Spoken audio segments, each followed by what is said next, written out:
Hey guys, Metrological here, and today I'm back with episode 2 of Drift Trials. So, before I get into the whole episode, I would like to thank Mr. AeroHD for the feedback and the ways I can fix this series to give it a little bit more of a little bit variety, a little bit more for you guys to see. So, instead of doing one clip in a few various spots, I'm doing 3 clips, so the best of 3 will make me determine which I prefer about the car, if it's good for the short to medium sections, and so on and so forth. So, episodes are going to be a little bit longer, and it may be a bit more of my voice you're going to have to hear. Sadly, I'm sorry for that, but you got to do what you got to do, and I feel like this is a good way to step up and show you guys how these cars actually work. So I'm running this small little airport section I found a couple months back when I first got this game.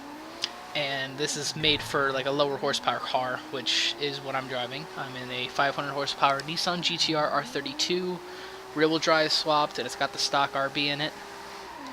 Very nice, very beautiful motor, sounds, looks amazing, just everything about this car I love. So the shorter little tight sections, which I'm running right now, work really nice. It does bog out a little bit because it doesn't have so much power, so the tires aren't going to immediately go up unless I kick the clutch, which isn't really hard. I mean, if you guys don't drive clutch, you can still do it perfectly fine. But driving clutch is definitely going to make your life a little bit easier with these cars, with the lower ones. Under a little bit of low speed, it's a little unpredictable. You aren't sure what's really going to happen, because once the wheels start really spinning, it kind of loses a little bit of traction. Not traction, but you know what I mean. It kind of feels a little bit hard to keep going. Now, the next spot is a really, like, I tried doing the highest speed section I could find, and I figured this would be a good section to really run it as high as I could. Fourth gear in this car, with the little bit of power it has for this car doesn't have full weight reduction, I don't believe. I believe I have like 2 of them in full cage. So fourth gear didn't do so much work until the downhill section I get going right here. Besides that, it does handle fairly well as long as you chuck it in hard and fast. You should be able to keep it going and running at a steady pace and troll traffic. I had to film so many clips because of traffic and drive-atards. It was almost unbearable. So I had to deal with a lot of traffic issues with this spot. This car, once you do get it up to speed though, it's a fairly nice feel. I mean, it doesn't really want to go sideways at a high speed, so you gotta kind of whip it in and faint drift it, or just throw it in there and hope for the best. I always kind of downshift in the more upside or more upscaled parts of this map, where I'm kind of going up at too much of an angle to really get a steady pace. It kind of needs a bit more power for the long sections, but you can do it. It's definitely doable. And you can definitely get it to work in your favor as long as you just keep your foot down. You kind of don't really want to lift too much. This is another high-speed section. Difference is I wanted to see how fast I can get it in there, and I didn't have the best of runs here. I kept just having a really bad experience. I kept hitting the wall right on the entry point. I kept just tapping on my tail right there, and that always threw me off, but I was able to save it enough to where I can keep it going. And it really is a nice car at a good high speed, but it's the keeping it at a high speed and maintaining it that is the hardest part. And it does not like these right there, that immediate downhill. As soon as it does that, the tires are just completely missing. It just wants to spin everywhere, and it's a little unpredictable with some spots like that, but once you get around it, it's really not the bad thing. It's kind of easy once you're used to it. But at first, it's going to definitely catch you off guard, and you're not going to notice it until, well, basically you spun out and hit a wall. The first run wasn't the best. Second one wasn't bad. I believe the third run is the best run of the trio.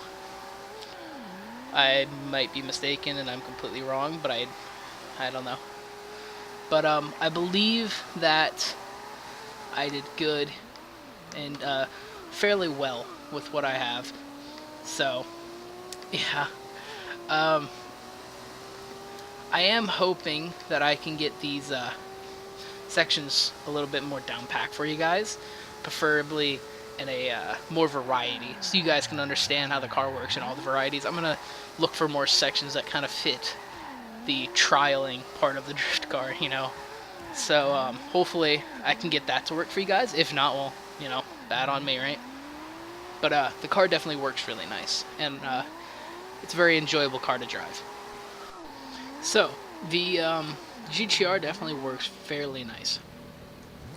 Now this section is the, I guess you could say, the mixture section. This has a little bit of a long kind of something you got to put your foot down to clear it, and then it's got the little short slow part right here where you're a little bit more precise with what you're doing, but you still got to get into it. So this is the in-betweener spot, I guess. I didn't want to use a very average spot that I normally use in most of my videos, so I figured I'd just freestyle a little bit. And right off the bat I found this little spot, which I really like actually. It really works very nice. I'm definitely going to try to optimize this spot a little bit better for you guys. Hopefully you can get more out of it. Now, the car is very stable in the medium to high, and the low it's a little unpredictable, which can be a bad thing, but it can be fixed as long as you just run a lower gear. So you could just throw it in second and just keep the RPMs high and you should be fine. I really like staying in one gear. That way, if anything, I could just kick the clutch, and if it's really that bad, then yeah, I'll downshift. But I like to stick it to one spot and then just never lift, because that's my motto: never lift. Because I'm stupid. But all in all, the car is great. It's a really good car to try to become a beginner. If you're new to drifting, then definitely give this car a shot. I will make sure the tune is able to be downloaded. You search my gamer tag, and I'm gonna put the keyword as just like drift trials and then the R32, so you guys can easily find it and navigate through the menus to get it. So thank you guys for watching. Please leave me some feedback on the new format. Hopefully it's good, and hopefully you guys enjoyed. Thank you.